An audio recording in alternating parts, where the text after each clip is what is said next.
So over here, you can see that I have this space opened up, as you can see right here. And let's say what I actually want to do is add in a cover in my base. In that case, you can simply hover around on the top and you can see that add cover is an option.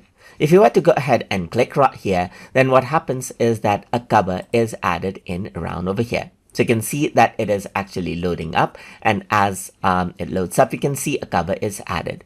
So what you can also do is click on change cover right here, and from many different options, as you can see right here, you can actually choose a cover as your choice. You can simply go ahead and click and a cover is added in, as you can see right here. You can also remove the cover if you want to right here, and then click on add cover to get it back again, and a random cover is chosen out. So you can go ahead and choose the one that you like right here, just like this, and that is the cover that you have right here, just like this, as you can see. And that is how you can go ahead and add a cover in Paze in Notion. So I hope you guys learned something as always. And as always, please like, comment, share, and subscribe.